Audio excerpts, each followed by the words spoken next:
Oh, sa pool. Sa pool po.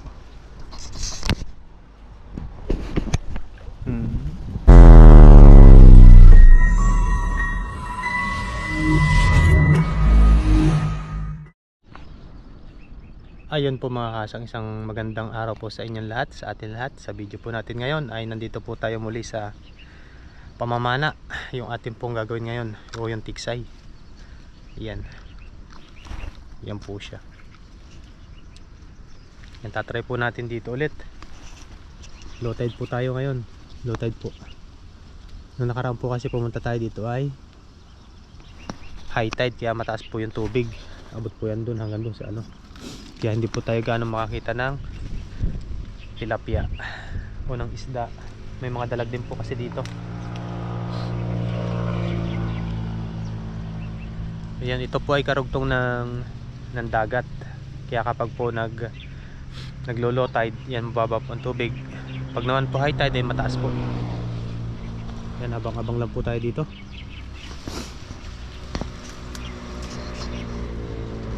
Tingnan po natin kung may dadaan ng mga isda dito. Yan, sana po ay makachamba po tayo ng dalag. Yan, sa muli mga kasang, tara, let's go hunting po tayo.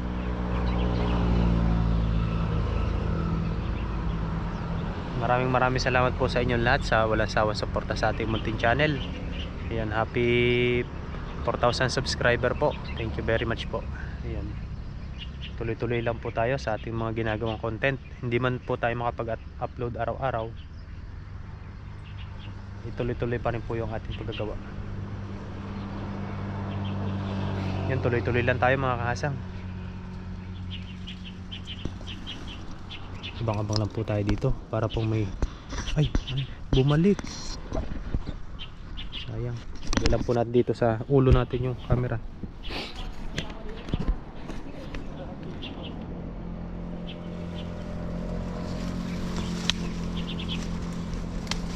Nung nakaraan po kasi mga kahasang, nagluluko po yung ating battery. Dala ko po kasi yung isang battery ko na medyo luma na.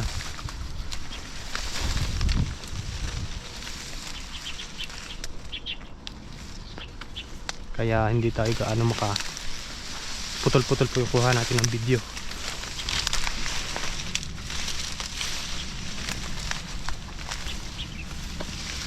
Meron dito pag-alagala.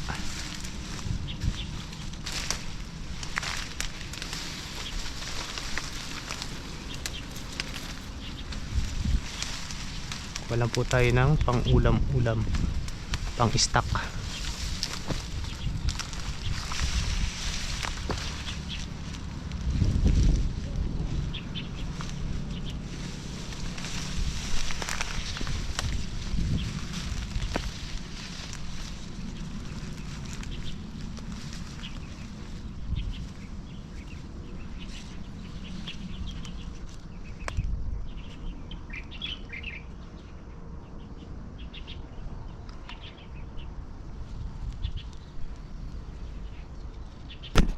Ayan mga kasang, meron dito. Ayan, papalutang. Subukin lang natin. Ay, sayang.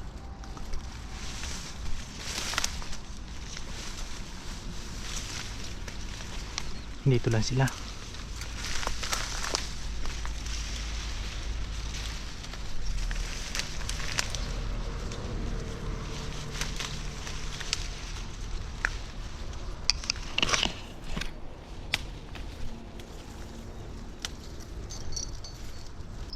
Nakakatuwa din po yung ganitong pag-hunting. Kailangan po matalas yung mata mo dito, tapos magaling kang sumipat. Yan, natutuwa din po ako sa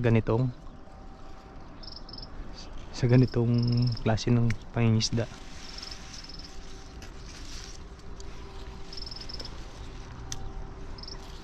Hintay lang po tayo. Yan mga kasang.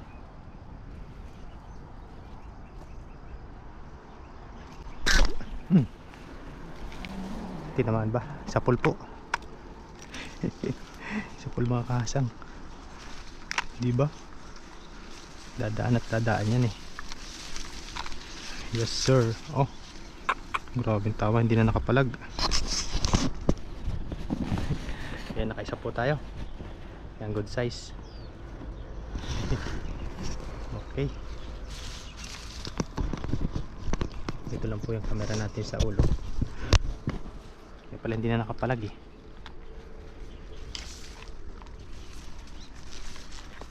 Nakaisa na tayo.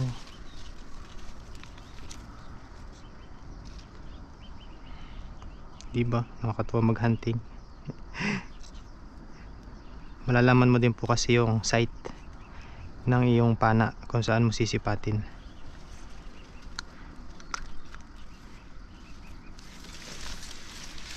Siyempre may dala tayo dito ang plastic.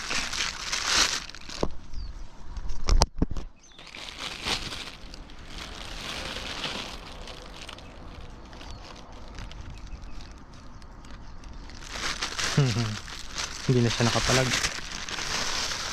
Alam po muna yan. Abang-abang na po ulit tayo. Ganda ng tama. Hindi na siya nagwala eh. Tama-tama po yung ganun kasi hindi mabubulabog yung iba. Dito lang po sila oh. Sa gilid.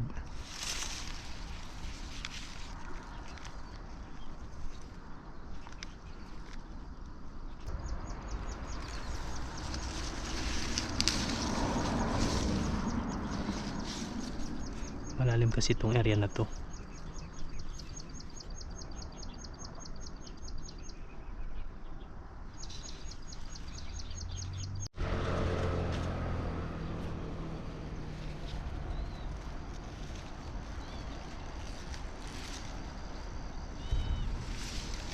Nawala. Sayang.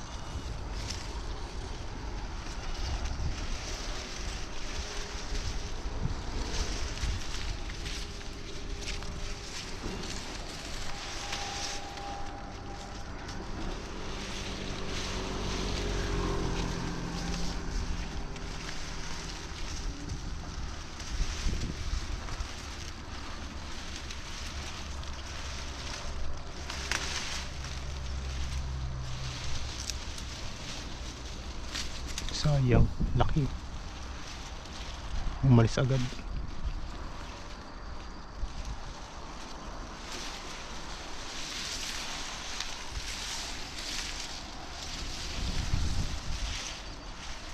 Ayun na.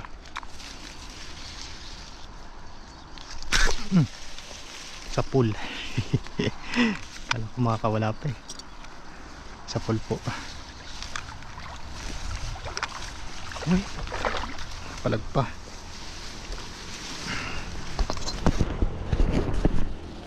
Medyo malaki-laki po ito.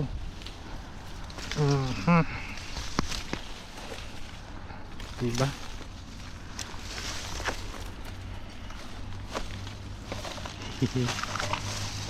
Nagwawala.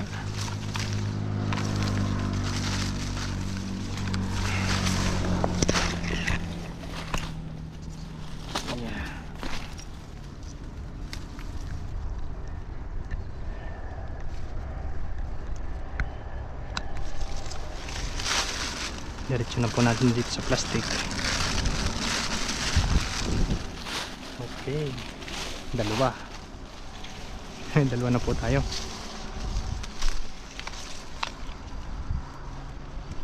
Isa pa siguro. Isa pa at uuwi na tayo. May pang stock na po tayo. Nito po hindi natin lulutuin ngayon dahil may ulam pa po tayo doon. I-stock lang po natin yan sa para kasi pag nasa trabaho po ngayon po ay medyo may OT po kami, kaya wala po tayong oras. Pagawas po namin ng alas 9 yan para may lulutuin po tayo pag uwi or bago po tayo pumasok ay lutuin na po natin. Tingnan po natin ang sitwasyon.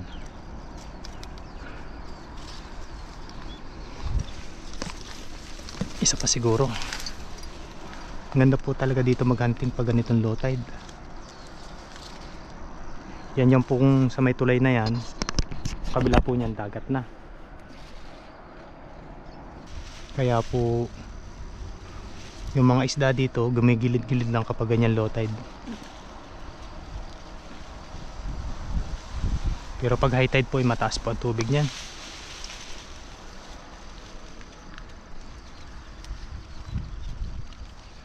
So dito lang po tayo, baka meron pa. Lipat po siguro tayo dun sa baba.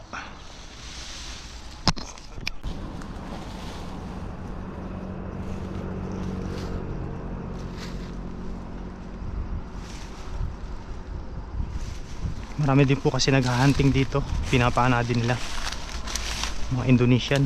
Yan ang hilig po nila mamana. Kaya minsan yung isda po ay dala. Pag nakakita ng tao parang takot. Ito pa, tamaan ka sana para makauwi na tayo. Sablay po. Sablay mga kahasang. Kaya pa tayo pauwiin.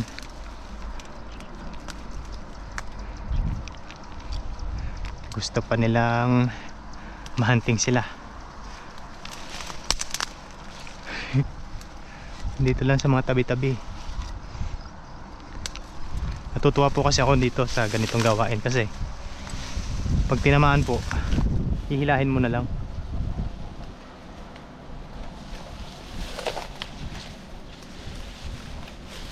Papanood ng YouTube, ayan, may natututunan tayo na ibang klase pamamaraan.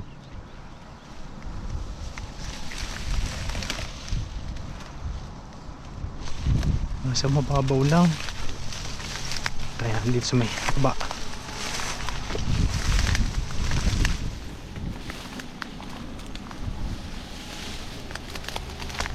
Isa na lang at uwi na tayo. Hindi pa tinamaan yun.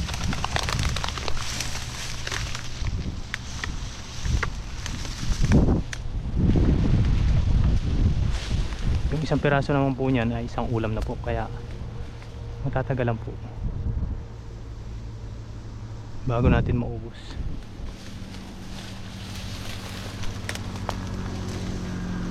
Ay, ito ayos, sanang gumalaw.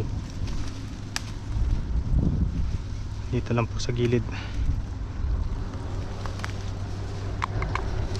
Tamaan ka sana. Hindi po tinama.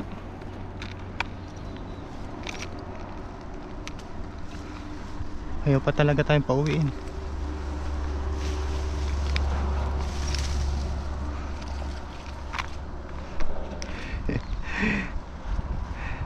Hindi naman po palaging tatamaan kapag yung tinirador mo. Karamihan din po kasi sablay. Ganun din po sa paglalambat. Hindi naman po palagi may huli kapag sa dagat, pero sa ilog po yun. Hindi po kasi tayo makapag-ilog ngayon. Siguro sa mga susunod po, susunod na mga araw.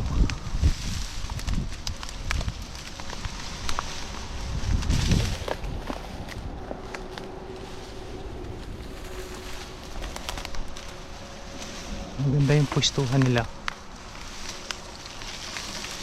kasi nandito lang sila sa gilid.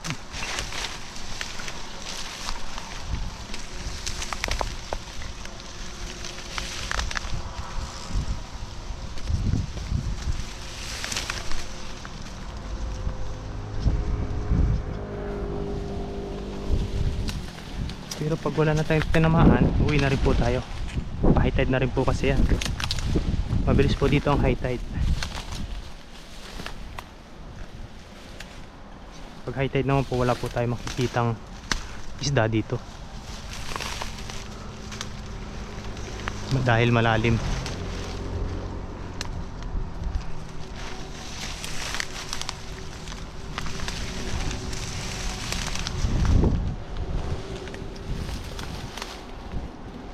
Dito sila naglalaro ah.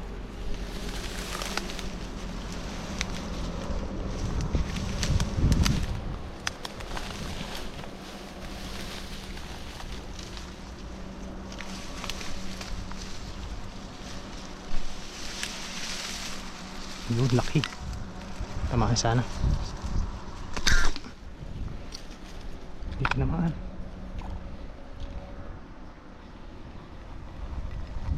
Dito sila, dito pala marami.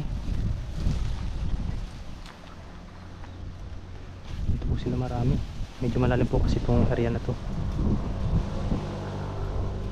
Palinaw-linawin lang natin.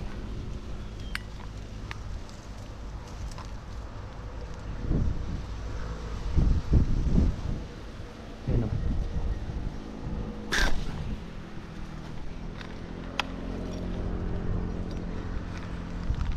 Malalim ang pwesto nila.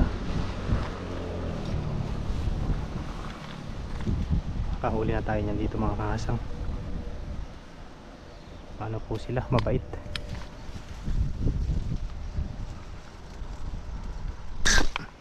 Oh, sa pool. Sa pool po.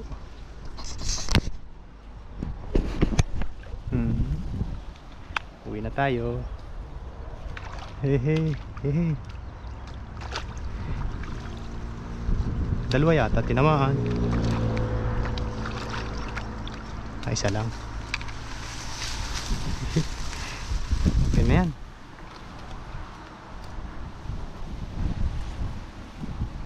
May magpahabol pa. Gawin na nating 4.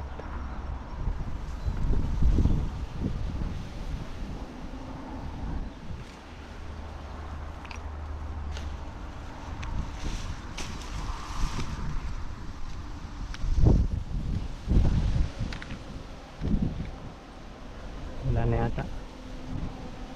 Okay na yan.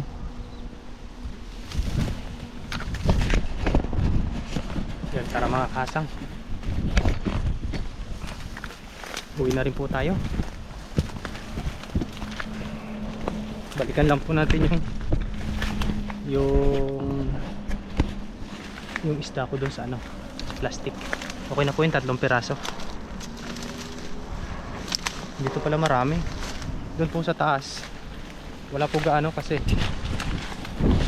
masyado mababaw po. Kapag po pala mababaw, bumababa sila dito.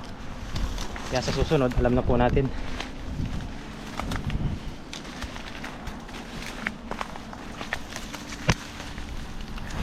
Sukal po yung dinadaanan ko.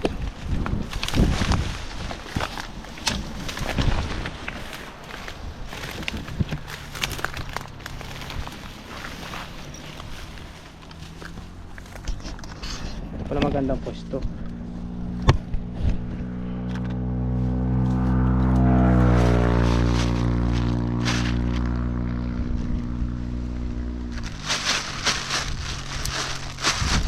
Buhay ko nito.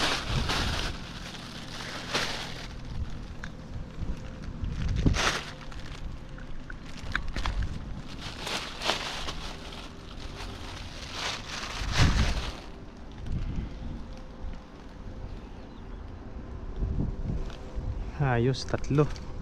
Nung nakaraan po kasi nakaisa lang tayo dahil palubot-lubot po yung ating camera. Kaya umuwi na rin po ako agad.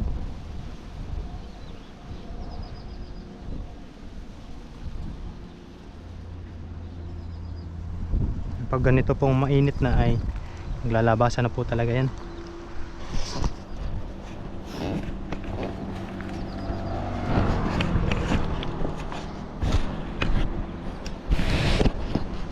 Ayun po mga kasang, bali okay na po yung ating mga nahuli. Yung ating nahuli ngayon, naka-3 po tayo. Ayun po mga kasang, maraming salamat po sa pagsama sa aking fishing adventure for today gamit ang aking pamana o tiksay. Dito ko lang din po natutunan sa bansang Taiwan. Bali mahilig po tayo sumama doon sa mga Indonesian, sa mga ibang lahi po, kung ano po yung pamamaraan nila. Susunod naman po ay maglambat tayo, mamingwit. Yan. May ibang klase po yung gagawin natin content dito sa bansang Taiwan habang nandito pa po tayo. Yan, pwede po tayo mangilaw ng alimango, ng hipon. Ayan. Try po natin yan. Bali dito po ako sa area na to. Tapos po yung sa may tulay na yon, dagat na po yung kabila nun. Yan, ito po ay malapit lang dito sa amin. Medyo malapit din sa dagat. Kaya yun. Dito po tayo muna mag hunting na mauulam. Ayun, sa muli mga kasang, maraming salamat. Ito po ang aking nahuli ay i-stock lang po natin sa rep para sa mga susunod na araw ay meron po tayong pang ulam. Ay, siguro sa susunod po ay maglambat naman po tayo mamingwit o mangilaw, bahala na po kung basta abang-abang na lang po sa ating mga fishing adventure. Ayan, sa muli po, uwi na po ako at thank you very much.